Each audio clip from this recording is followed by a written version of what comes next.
Hi everybody, I'm going to give an update. I know my last update was a little negative and a little vague and I didn't say a whole lot. I was really discouraged and kind of overwhelmed.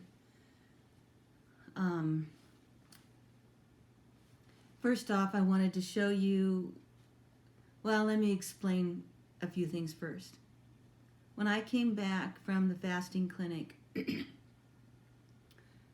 because I'd only had 3 lymph nodes removed when they did the lumpectomy back in 2019, they told me I'd probably never have a problem with lymphedema. Well, I didn't know I should be wearing a compression sleeve if I'm flying, even though I'd had those lymph nodes, only those 3 lymph nodes removed. Nobody told me I should do that, and so when I flew home from the fasting clinic, my arm blew up, and it's continued to get worse, and they call it lymphedema. I also have carpal tunnel going on in both hands, so I've got pain from carpal tunnel, and I've got limited mobility because of carpal tunnel. I have lymphedema, which is making the carpal tunnel in my right side worse. I have enlarged lymph nodes under my arm that are pressing on a nerve that's causing numbness simultaneously. And I didn't know this could happen, but all this area along my arm, all the way down to my fingers, is numb. But at the same time, I have nerve pain going from somewhere in this area here, goes all the way down. So I have numbness and this sharp nerve pain all at the same time. Didn't know that could happen, but I want to show you the difference in my arms. I'm wearing one of Paul's shirts today because I have this issue with my arm. Sorry, this is hard for me to use my hand. This is my normal arm, and you can see my hand, my wrist and everything. It's normal size. This is the lymphedema arm, and not only is my hand swollen and I can't turn it past that, but I can't really use my hand. It's ridiculous. If I lift my arm up over my head and let go, because I have to use one hand to lift the other arm, if I let go, it will smack me in the head, and I have no control over it because it's just limp. But it's, I don't know if you can see, but it's really swollen and red and huge, and it actually presses in where those lymph nodes are, so that even causes some pain too. But this lymphedema isn't just in my arm, and it's hard. It's the weirdest feeling, just weird. But anyway, and it's extremely painful on multiple levels because I got multiple things going on. But I even down on my side down here, I've even got some lymphedema there. So I really don't know the answer. I've been to a vascular doctor. I've been to my old cancer surgeon. I've been to my primary care doctor. Everybody's so compartmentalized. They're very myopic and narrow in their bandwidth of what they can treat or even understand. And then you have all these specialists that they want to send you to. So because of the lymphedema, I'm not entirely sure why they did this, but they did an ultrasound to see if there was a blood clot also, along with the lymphatic fluid buildup. And so then they sent me to a vascular doctor, and I call him an ego on 2 legs because he did have a big ego, and it was evident as soon as he opened his mouth. But anyway, he decided that the report he got from the ultrasound was inconclusive and wanted another ultrasound done. So they did a second ultrasound, no blood clot. But then when I went for the follow-up after the second ultrasound, the physician assistant that was talking with me said he didn't even want to address the lymphedema until he knew what stage of cancer I was at. I don't even know what stage of cancer I'm at.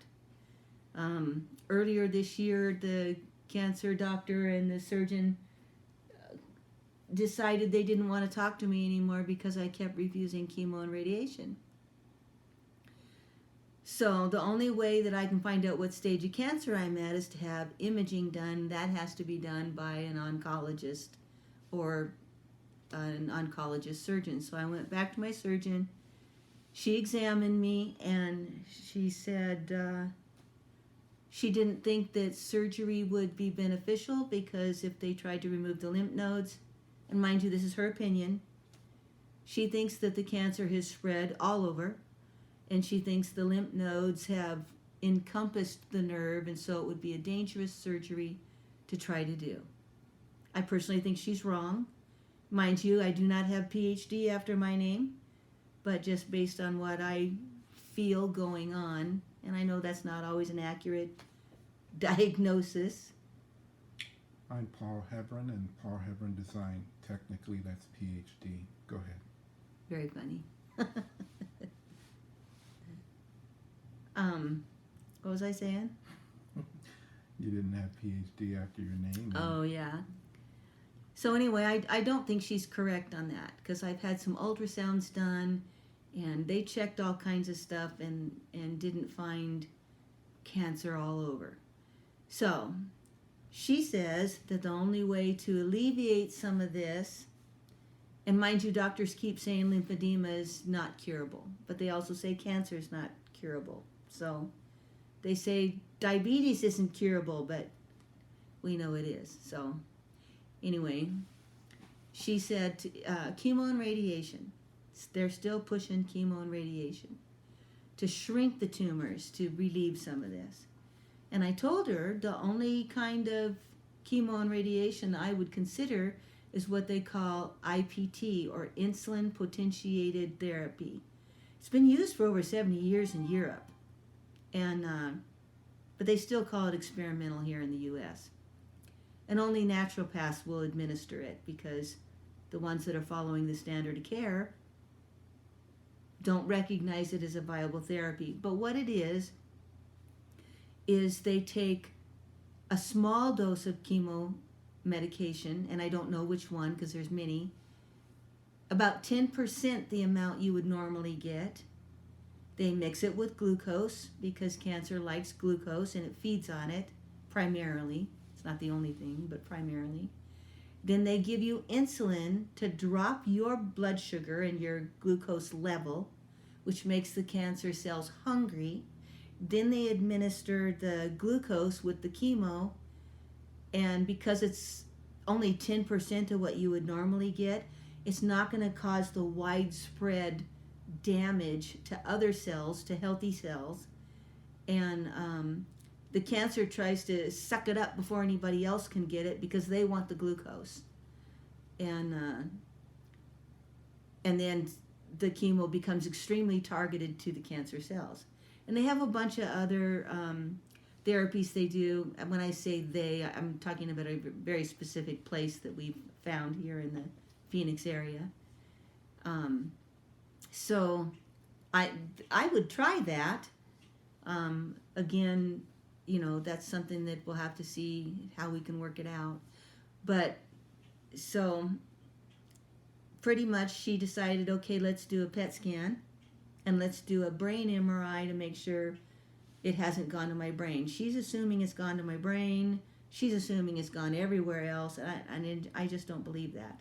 But the imaging will bear that out one way or the other. And they're supposed to call me sometime this week to make that appointment. I don't even know when that's going to be. But in the meantime, I suffer. And the pain is excruciating, mostly at night. Not that I don't have pain even like right now. And actually, I should put this thing back on.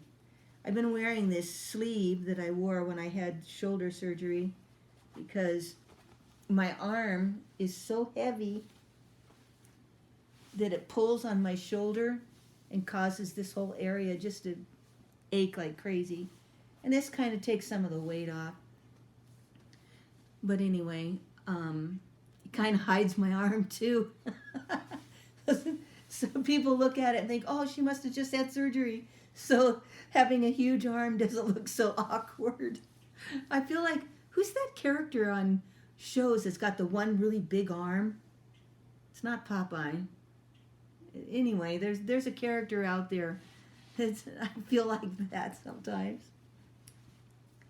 So anyway, that's kind of where I'm at. I mean, at night when the pain gets really bad, pretty much all I can do is rock and cry. I don't know what else to do. And I have been trying some new things. I won't say what they are because they're not considered medically appropriate or something, acceptable or whatever. But then other than changing my diet, very few things I've been doing have been medically acceptable. It's not funny. I don't know why I'm laughing about it. It's ironic. I mean, I get shuffled from one doctor to another doctor to another doctor and trying to get referrals for all these doctors. And we've been waiting for a referral for over a week to see a lymphologist, a specialist that has to do with this stuff. And but then insurance doesn't always cover lymphedema stuff. I know they got legislation going on to try to get that changed, and I don't fully understand why they treat it differently than diabetes or anything else, because it is a chronic problem that a lot of people, because honestly, a lot of people get cancer, and a lot of people get lymphedema. You can get lymphedema for other reasons than cancer, but and usually it's not always the cancer itself that causes lymphedema, but the cancer treatments that cause the lymphedema. And so anyway, I won't go into all that. So that's kind of my update as to where I'm at and what's going on with me. I'm in limbo. Yeah, a painful limbo. Limbo, a painful limbo. So just keep me in your prayers, and we'll keep plugging along and keep fighting.